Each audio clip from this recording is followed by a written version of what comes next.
Everyone welcome to संगीत सिद्धि पाठशाला। आज के हमारे DElEd part 2 session 2024-26 educational studies CC02 chapter 1 ইতিমধ্যে আমরা শুরু করেছিলাম। আজকে আমাদের চ্যাপ্টারটা প্রায় শেষের দিকে।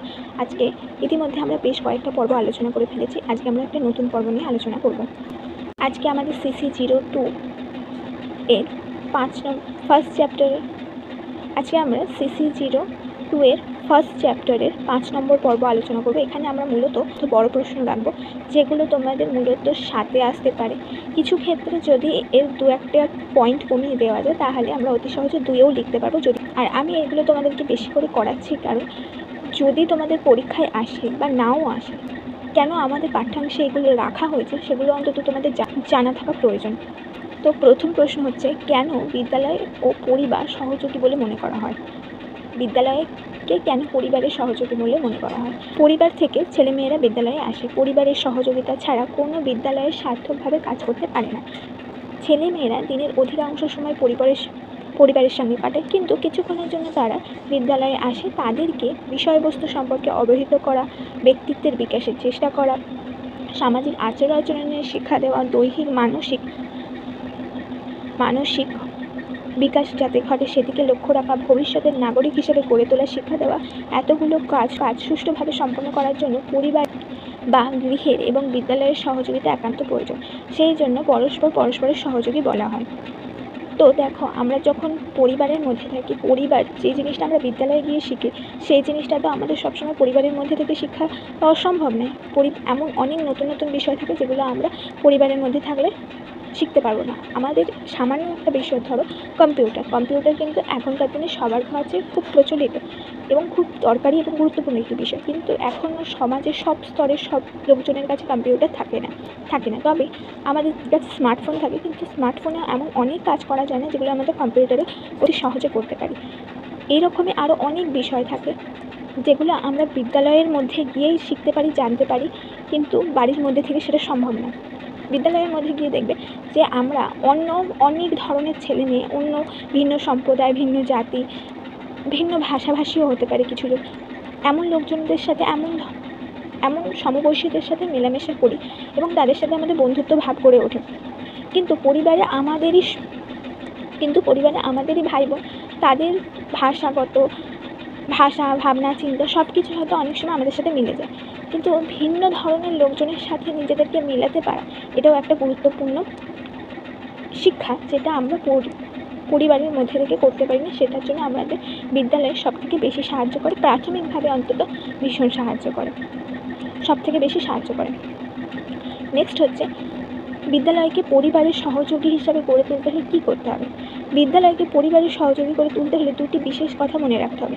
এক হচ্ছে, বিদ্যালয় ও পরিবারের মধ্যে কোনো পার্থক্য নেই। উভয়ের লক্ষ্য হলো শিশুকে সমাজ জীবনের সাথে সার্থকভাবে মানিয়ে নেওয়ার উপযুক্ত করে তোলা। তাই এই লক্ষ্যে পৌঁছাতে গেলে উভয়ের মধ্যে ঘনিষ্ঠ সহযোগিতা থাকা প্রয়োজন। পরিবার যদি পদে পদে বিদ্যালয়ের ত্রুটি খুঁজে বের করে এবং শিক্ষক শিক্ষিকা যদি পরিবারের সমালোচনায় ব্যস্ত হয়ে পড়ে, তাহলে কিন্তু মূল লক্ষ্য শিশুর শিক্ষা ও বিকাশ ব্যাহত হবে। অনেক ক্ষেত্রে কী হয়, পরিবারের লোকজন বিদ্যালয়ের বিভিন্ন কাজকর্মের প্রতি সমালোচনা করে থাকেন। আবার বিদ্যালয়েরও লোকজন অনেক সময় শিক্ষক শিক্ষিকা যদি ছাত্র বা ছাত্রী ভালো পড়াশোনায় না হয় এবং তার পরিবারের লোকজন যদি একটি সামঞ্জস্যপূর্ণ স্তর থেকে উঠে না আসে, তাহলে তাকে সেই স্তরের কথা বারবার বলতে থাকে। যেগুলো করা উচিত না সেগুলো অনেক সময় শিক্ষক শিক্ষিকারা করে ফেলেন, নিজেদের অজান্তেও হয়তো করে ফেলেন, কিন্তু এই জিনিসটা একেবারেই করা চলবে না, সেটাই এখানে বলা হচ্ছে। তাহলে কী হবে, যে শিশুর শিক্ষার ব্যবস্থা করাটাই আমাদের বিদ্যালয়ের শিক্ষক শিক্ষিকার প্রধান কাজ, তো সেটা কিন্তু ব্যাহত হবে। 2 হচ্ছে, বিদ্যালয়ের শিক্ষাকে পরিবারকেও মন থেকে গ্রহণ করতে হবে। বিদ্যালয়ের শিক্ষার্থীদের যে চারিত্রিক মূল্যবোধ গঠন পাঠদান দেওয়া হয়, তার প্রতি পরিবারের সমর্থন না থাকলে তাহলে শিক্ষার্থীদের মধ্যে মানসিক দ্বন্দ্ব তৈরি হয় এবং তাদের মধ্যে উদার মনে শিক্ষা গ্রহণ করার স্বাভাবিক শান্তির পরিবেশ থাকে না। এর ফলে শিক্ষার্থীদের পড়াশোনার প্রতি অবহেলা তৈরি হতে পারে। বাড়ির লোক যদি এক ধরনের বিশ্বাস করে এবং বিদ্যালয়ে তাকে অন্য ধরনের শিক্ষা দেওয়া হচ্ছে, তাহলে কিন্তু সে মনে করবে যে বিদ্যালয়ে আমাকে ভুল শেখাচ্ছে এবং বিদ্যালয়ে না গেলেও আমার কোনো সমস্যা নেই। ধীরে ধীরে বিদ্যালয়ে আসা তার ইচ্ছাটাই কমে যাবে। নেক্সট প্রশ্ন, শিক্ষার্থীর শিক্ষাকে সুষ্ঠু করার জন্য পরিবার ও বিদ্যালয়ের মধ্যে সহযোগিতা গড়ে তোলার যে কোনো দুটি উপায় দেখো। শিক্ষার্থীকে পরিবার বিদ্যালয়ে পাঠায় শিক্ষার্থীর সার্বিক বিকাশ সাধনের জন্য, সমাজের নিয়ম নীতি অনুযায়ী তাকে ভবিষ্যতের যোগ্য নাগরিক হিসেবে গড়ে তোলার জন্য। এই কারণে এই দুই এর মধ্যে পারস্পরিক সহযোগিতা অত্যন্ত জরুরি। সেই সহযোগিতা গড়ে তোলার উপায়গুলি হলো, এক হচ্ছে প্রতি বিদ্যালয়ে শিক্ষক অভিভাবক সংস্থা গড়ে তোলার প্রয়োজন। এই সংস্থায় শিক্ষক ও অভিভাবকবৃন্দের মধ্যে ভাবের আদান প্রদানের সুযোগ থাকবে। সেই সাথে শিক্ষার্থীর পারিবারিক সমস্যা, বিদ্যালয়ের নানা সমস্যা, ছাত্রছাত্রীদের অসুবিধা সুবিধা নিয়ে আলোচনা করার, সিদ্ধান্ত গ্রহণ করা ক্ষমতা উভয় পক্ষের থাকবে। ফলে পরস্পরের ত্রুটি সমস্যা সহযোগিতার মাধ্যমে সমাধানের পথ পাওয়া যাবে। 2 হচ্ছে শিক্ষক দিবস, অভিভাবক দিবস এই সমস্ত অনুষ্ঠান পালন করার মধ্যে দিয়ে একদিকে যেমন শিক্ষার্থীরা শিক্ষক শিক্ষিকা অভিভাবকদের সম্মান ও শ্রদ্ধা জানাতে শিখবে, তেমনি তাদের গুরুত্ব বুঝবে, তেমনি অভিভাবক ও শিক্ষক শিক্ষিকাদের মধ্যে প্রীতির সম্পর্ক গড়ে উঠবে। 3 বিভিন্ন শিক্ষামূলক সভার আয়োজন করলে সেখানে অভিভাবকদের আমন্ত্রণ জানালে, বিশিষ্ট শিক্ষাবিদ সরকারি প্রতিনিধিদের আমন্ত্রণ জানালে আলোচনার মধ্যে দিয়ে অভিভাবকরা যেমন শিক্ষার বিভিন্ন সমস্যা, প্রয়োজনীয়তা, ভবিষ্যতের শিক্ষার ধরন বা ধারণা সম্পর্কে জানতে পারবে, তেমনি নিজেদের মতামত মতাদর্শকে সময়ের সাথে পরিমার্জন পরিবর্তন করতে পারবে এবং প্রয়োজনে মতামত দিতেও পারবে।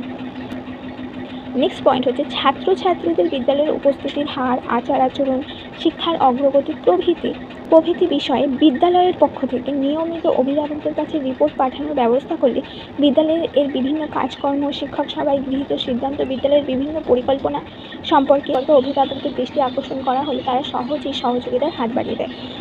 নেক্সট প্রশ্ন হলো, বিদ্যালয়ের উপর সমাজের নির্ভরতার কারণ কী, বা বিদ্যালয়ের উপর কীভাবে সমাজ নির্ভরশীল। বিদ্যালয়কে আমরা যে সমাজের ক্ষুদ্র সংস্করণ বলছি সেটা যেমন আমরা জানলাম, বিদ্যালয় সমাজের একটি অংশ। সমাজ কীভাবে বিদ্যালয়ের উপর নির্ভর করে সেটা আমরা এখানে দেখব। এক হচ্ছে প্রত্যেকটা দেশের সমাজ তার অস্তিত্ব টিকিয়ে রাখার জন্য বিদ্যালয়ের উপর নির্ভরশীল, কারণ বিদ্যালয়গুলি সমাজের প্রয়োজনের দিকে লক্ষ্য রেখে বিভিন্ন ধরনের পাঠ্যক্রম রচনা করে। সেই পাঠ্যক্রমে স্থান দেওয়া হয় সমাজের ঐতিহ্য, সংস্কৃতি, রীতি নীতি, প্রথা, জ্ঞান, অভিজ্ঞতা প্রভৃতি। বিদ্যালয়ের পড়াশোনার মধ্যে দিয়ে শিক্ষার্থী শিশু অবস্থা থেকে সমাজ সম্পর্কে, সমাজে প্রচলিত নিয়ম কানুন সম্পর্কে, ঐতিহ্য সংস্কৃতি সম্পর্কে জ্ঞান অর্জন করে এবং এর মধ্যে দিয়ে সে সমাজের নিয়মকানুন শিখে নেয়। সমাজের মধ্যে প্রচলিত থাকা জ্ঞান, অভিজ্ঞতা, সংস্কৃতি এভাবে সংরক্ষণ ঘটে এবং নতুন প্রজন্মের মধ্যে সঞ্চালিত হয়। তাহলে সমাজের প্রচলিত নিয়মকানুন এক প্রজন্ম থেকে অন্য প্রজন্মে সঞ্চালিত হয় এবং সংরক্ষিত হয় বিদ্যালয়ের মাধ্যমে। 2 হচ্ছে সমাজের প্রয়োজনে পাঠ্যক্রম পরিবর্তন পরিমার্জনের মধ্যে দিয়ে সমাজের অগ্রগতিমূলক জ্ঞান, অভিজ্ঞতা, সংস্কৃতি প্রভৃতি বিষয়গুলি শিক্ষার্থীদের কাছে পৌঁছে দেওয়া হয়, যার মধ্যে দিয়ে নতুন সংস্কার নতুন প্রজন্মের মধ্যে সঞ্চালিত হয়। 3 হচ্ছে সমাজের মধ্যে ও দেশের মধ্যে সৃষ্টি হওয়া বিভিন্ন ধরনের সমস্যা, সামাজিক পরিবেশগত সমস্যা, নৈতিকতা ইত্যাদি বিষয় সম্পর্কে বিদ্যালয়ের পাঠ্যক্রমের মাধ্যমে শিক্ষার্থীদের কাছে পৌঁছে যায়। সেই সমস্যা সৃষ্টির কারণ, সমাধান, সচেতনতা, প্রসার ইত্যাদি সম্পর্কে শিক্ষার্থীকে জানাতে সাহায্য করে বিদ্যালয়। যেমন ধরো আমাদের পরিবেশগত সমস্যা, গ্লোবাল ওয়ার্মিং, মাটি দূষণ, জল দূষণ ইত্যাদি, এই সমস্ত এবং বৃক্ষচ্ছেদন, এই সমস্ত বিষয়গুলো আমরা কোথা থেকে শিখেছি? স্কুল থেকে শিখেছি, বিদ্যালয় থেকে শিখেছি। পরিবেশকে সুন্দর রাখার জন্য যত্রতত্র নোংরা আবর্জনা ফেলা যাবে না, প্লাস্টিক ব্যবহার কমাতে হবে, ড্রেনের মধ্যে এদিকে সেদিকে প্লাস্টিক ফেলা যাবে না, যে কোনো আবর্জনার বাইরে ফেললে সেটা নোংরা দেখায়, গাছ কাটা যাবে না ইত্যাদি। এগুলো আমরা কোথা থেকে শিখেছি? বিদ্যালয় থেকে শিখেছি। তো এই সব কিছু আমাদের বিদ্যালয়ে শেখায়। আমাদের মধ্যে এই সমস্ত কী উচিত কী অনুচিত এগুলো শেখায় কি বিদ্যালয়। এখান থেকে আমরা অনেক কিছু জানতে পারি, শিখতে পারি। সেটা হচ্ছে সেই জন্য সমাজ বিদ্যালয়ের উপর নির্ভরশীল। এরপরে হচ্ছে সমাজের উপর কীভাবে বিদ্যালয় নির্ভর করে থাকে। সমাজের উপর বিদ্যালয়ের নির্ভরশীলতা সম্পর্কে লেখো। সমাজের উপর বিদ্যালয় নানাভাবে নির্ভর করে থাকে। 1, বিদ্যালয় সমাজের প্রয়োজনের সৃষ্টি হয় এবং সমাজের বিভিন্ন চাহিদা পূরণের জন্য কাজ করে, যেমন নিরক্ষরতা দূরীকরণ, জীবনযাত্রার মান উন্নয়ন ইত্যাদি। আমাদের সমাজে এখন প্রচলিত হচ্ছে কি পরিবেশ পরিচ্ছন্নতা, পরিবেশ বান্ধব, রিসাইক্লিং এই ধরনের আরও ইত্যাদি বিষয়। তো এইসব আমরা কোথা থেকে শিখছি? আমাদের বিদ্যালয় থেকে শিখছি। এখনও দেখবো অনেক লোক রাস্তাঘাটে এদিক ওদিকে খাবার খাচ্ছে, যেখানে সেখানে বিস্কিটের প্যাকেট, কলার খোসা এসব ফেলে দিচ্ছে। কিন্তু তার মধ্যেও একদল এক শ্রেণী রয়েছে। আমরা ধরো যেটা করি না, আমরা রাস্তাঘাটে কোথাও বিস্কিট খেলে বা কিছু খেলে সেটা একটা কিছু রাখি, যেটার মধ্যে আমরা সেটাকে রেখে আমাদের ব্যাগের এক কোণায় রেখে দিই। এই সমস্ত ধারণা আমরা কোথা থেকে শিখেছি? আমরা আমাদের বিদ্যালয় থেকে শিখেছি। আমাদের এই মূল্যবোধটা গড়ে উঠেছে। তো আজকে আমাদের মধ্যে গড়ে উঠেছে, কাল আমাদের মধ্যে দিয়ে আরও 10 জনের মধ্যে 100 জনের মধ্যে ছড়িয়ে পড়বে। তো এটা হচ্ছে পরিবেশ পরিচ্ছন্নতা। সমাজ আমাদের বলেছে যে চারপাশটা পরিষ্কার করে রাখতে হবে, সেটা শিক্ষা দিচ্ছে কি বিদ্যালয়। 2, বিদ্যালয়ের একটি গুরুত্বপূর্ণ কাজ হলো সমাজ সংরক্ষণ করা। সুতরাং বিদ্যালয়ে সেই সমস্ত বিষয় নিয়ে পড়াশোনার ব্যবস্থা করা হয় যা সমাজের পক্ষে বিশেষ প্রয়োজনীয়। সেই কারণে বিদ্যালয়কে তার বিভিন্ন ধরনের কর্মসূচি স্থির করা হয়, সময় সমাজের কথা মাথায় রেখে সমাজের উপর নির্ভর করতে হয়। সমাজের উপর ভিত্তি করে বিদ্যালয় পাঠ্যক্রম তৈরি করে। 3 হচ্ছে সমাজ পরিবর্তনশীল সমাজের চাহিদা, আশা, আকাঙ্ক্ষা পূরণ করার জন্য বিদ্যালয়ের সমস্ত ধরনের কার্যাবলী পুনর্বিন্যাসের সুযোগ থাকা প্রয়োজন। সমাজ যেহেতু পরিবর্তনশীল, একটা সময় ছিল যে শিক্ষায় কেবলমাত্র পুরুষের অধিকার ছিল এবং শিক্ষা কেবলমাত্র উচ্চবংশীয়দের অধিকার ছিল। এখন সকলের জন্য শিক্ষা অবারিত এবং গুরুত্বপূর্ণ, প্রয়োজনীয়, জাতি, বর্ণ, লিঙ্গ সমস্ত ভেদাভেদ ভুলে গিয়ে। তো এটা কি? এটাও আমাদের সমাজের পরিবর্তনশীলতার ফল। নেক্সট হচ্ছে আজকে আমাদের এটা লাস্ট পয়েন্ট আর লাস্ট প্রশ্ন। বিদ্যালয়ে আসা প্রত্যেক শিশু ভিন্ন ভিন্ন পরিবেশ থেকে, ভিন্ন ভিন্ন পরিবার থেকে আসে। তাদের মধ্যে সমাজের প্রচলিত রীতিনীতি, সংস্কার, নৈতিকতা, মূল্যবোধ, জাতীয়তাবাদ, গণতন্ত্র, নাগরিকতা, দেশ ও সমাজের প্রতি তার কর্তব্য সম্পর্কে ধারণা দিয়ে থাকে কে? বিদ্যালয়। এই সকল কিছু শিশুর মধ্যে সঞ্চালিত করার জন্য সমাজ স্বীকৃতভাবে বিদ্যালয়কে গড়ে তোলা হয়েছে। আমরা ধরো আজকে পশ্চিমবঙ্গে রয়েছে, কিন্তু বিহার বা অন্য কোনো প্রদেশ, উত্তরপ্রদেশ, উত্তরাখণ্ড, দিল্লি ইত্যাদি, সবার কিন্তু কথা বলার ধরন আলাদা, পোশাক আশাক পরার ধরন আলাদা, খাওয়া দাওয়া আলাদা, জাতি ধর্ম সবই হয়তো আলাদা, কিন্তু আমরা সকলেই কিন্তু নিজের দেশকে ভালোবাসি, প্রত্যেকে আমরা ভোট দিই, নাগরিকতা অনুসারে আমরা দেশের প্রতি শ্রদ্ধা রাখি, তার জন্য প্রয়োজনীয় কর্তব্যগুলো আমরা মৌলিক কর্তব্য অনুসারে পালন করি। এগুলো কেন করি? এগুলো কোথা থেকে শিখেছি? আমাদের একদম ছোটোবেলাতে কেউ পলিটিক্যাল সায়েন্স পড়িয়ে আমাদের দেশের মৌলিক কর্তব্য, মৌলিক অধিকার ইত্যাদি এই সমস্ত সম্পর্কে জ্ঞান দিয়ে দেয়নি। এগুলো আমরা প্রাইমারি থেকে ধীরে ধীরে শিক্ষার মাধ্যমে নিজেদের পরিবার এবং বিদ্যালয়ের শিক্ষক শিক্ষিকাদের বলা কথা অনুসরণ করতে করতে শিখে গিয়েছি। তো এগুলো কি? এই সব কিছু কার প্রয়োজনে? সমাজের প্রয়োজনে আমাদের বিদ্যালয় শিখিয়ে দেয়।